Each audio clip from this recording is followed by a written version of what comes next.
Today we are doing an episode on pre-purchase exams.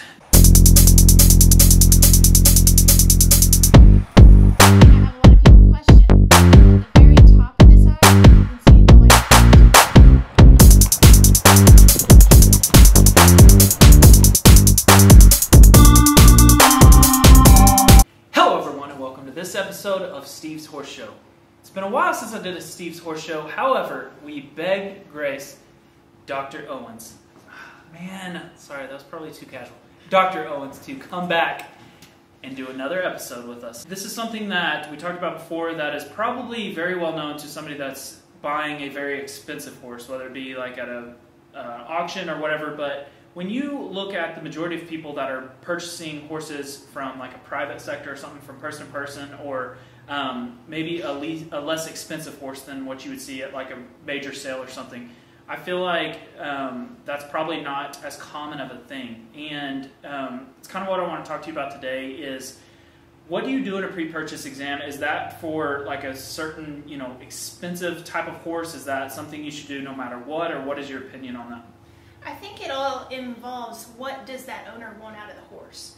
And so there's a lot of different factors that play into what we're going to do for a pre-purchase and how in depth we go and how much knowledge that purchaser wants to know.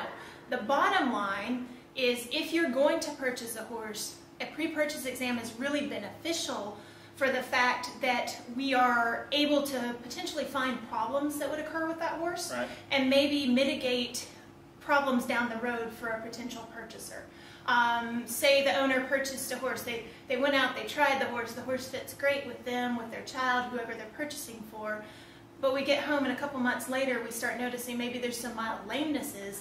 Well, maybe that's something we could have avoided if we had examined the horse and found some of those problems prior to purchase. Right. So I think price comes into fact. The more expensive the horse, the more secure you want to be on, is this horse going to work? It's kind of like an insurance policy. For a Ferrari, there's no question when you get down to $1,000 car, it's like, do you spend that? And that's where the level of pre-purchase really plays a role. I think there's a basic pre-purchase, and that entails an exam that's pretty thorough, as well as watching that horse move, and then potentially doing some flexion exams where we pick the limb up and put stress on it to indicate if we ride that horse hard, are we going to be able to make him painful by that act of activity? And those are the kind of things we do when we're examining them to be able to determine, is this horse going to hold up for the purpose of what you want to use him for? So in your, what you're describing is there's like 2 different levels or 3 different levels or whatever of like very, very detailed. Comes with a set of, blood work and stuff like that. And then there's like just a mild, like kind of once over, like a physical, like you would see at like a physical in the high school sports or something. It's like cough and check your eyes. And even our basic one is a little bit more in depth than that. We actually, most veterinarians will run their hands over the horse. We feel their tendons. We look at their eyes. We look in their mouth, and really try to listen to their lungs as well as get a feeling for their heart. We'll listen to their heart and make sure there's no arrhythmias or issues that might be a serious complication for both the horse or the rider. We look at vision. We try to determine, is that horse going to stay visually normal? Cataracts can be very life-changing for performance. Yeah. And that's all part of the basic part. And then we would examine that gait. And we do that as a basic exam. Okay. From there, we can add in What are you looking things. for in the gait? In the gait? Can you catch like things that are you looking for, it doesn't move real good, like a opinion type of deal, or are you looking for actual physical like soundness issues? We can both look for both. And so some of that is conformation-based abnormality of gait, right, which may not be technically a lameness, but still in the show ring may be perceived that can as show such. up. Yeah. And then we also look for lameness. Does that horse have a limb that's not moving appropriately or is sore? Right. And we talk about that first preview exam, which is usually a straight line back, down and back, and maybe a circle each direction at a trot. So we're looking for things. And this is all like a basic thing. This is part of the basic part of the pre-purchase. And we're looking for things that are going to make that horse not suitable to the purpose. We kind of talked about the basic. What separates a basic pre-purchase exam from a more advanced one? So basic exam is going to cover all the basic stuff we talked about. Okay. If we wanted to go more in depth, say for instance, I always think it's a good idea to take a few radiographs, and there's certain radiographs that I think are more important on every horse, and it's kind of discipline dependent. But say we, in that basic exam, saw that when I flexed his left hind hock, he was sore. He went off different than when he was on the baseline. Well, that tells me that he's maybe hurting in that joint. So it might be a good idea to take a radiograph of that joint to look for arthritis. The basic kind of helps you determine what you want to... It helps us determine what we need to do next. Some of the upper level horses, we just have a standard set of, these are the radiographs we recommend. A lot of those are feet radiographs, hock, stifle, sometimes carpus, depending on what that horse is going to be used for. Front fetlocks are always usually good. So you can rack up, 36 views really easily if you want to know all the things. Right. What else, besides the radiographs, what else do you do that's... We offer a lot of blood work. Coggins, if the horse hasn't had one, but most of the ones coming in for sale usually do. Right. We offer CBCs and chemistries to kind of get a baseline on that horse. We can do scopes of upper airway to check out and make sure that they're breathing appropriately, that there's not going to have any problems with that. We can also do ultrasound exams on tendons if we suspect anything's going on, or even ultrasound the lungs to look for any kind of lesions. Wow. So there's a lot you can do. Have you found, not talk somebody out of, but have you discovered things on pre-purchase stuff that changed people's mind, or do you usually stick around for the decision? I don't hear the facts. Give them a decision. I help them come to an educated decision. Got it. The important thing, again, speaking on that line of nobody's a dishonest horse sailor, we can also pull blood and bank the serum.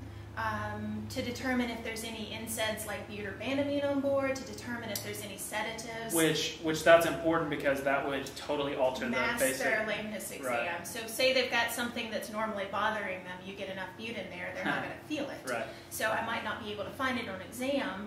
And that's one of those security type things. Say 2 weeks down the road, this horse is all of a sudden lame. Well, we've got that blood banked for about 30 days, and we can still run those tests. We can also look for sedatives because behavioral modifications may be present. There's shorter-term ones.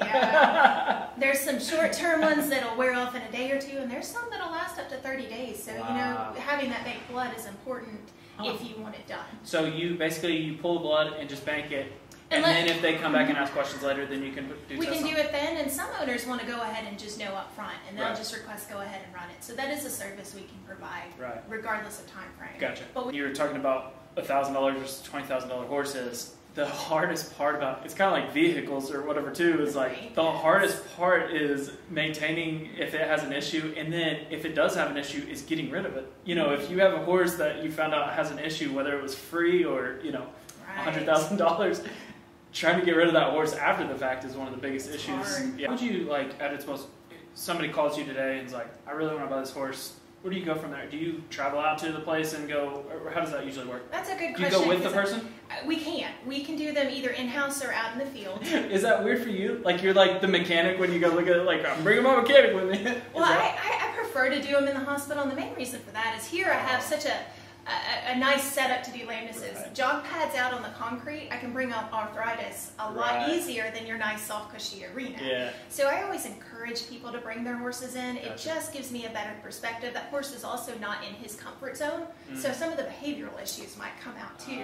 Maybe they're spooky when they're in new places. Well, the owner might not know that because they just tried it at the farm. Yeah. So to me, bringing it into a hospital is always getting you that much better a pre-purchase exam, but that shouldn't limit you from doing it if you don't have a trailer. Right. I will come to you. There's a lot of vets that work simply ambulatory. It's still a good pre-purchase. Right. We just try to find surfaces out there that are conducive to a straight line. And you're at their mercy, basically. Yeah, that makes sense. Well, hello there. We're going to talk about pre-purchases today. So hello, all you cool cats and kittens. I hope you're in for a good ride. Okay, so you can tell what the problem is. The main problem with this hoof is that when you get out a little bit farther, back up, is that this hoof doesn't have a body, and that's why it can't move properly. Thank you for watching this episode.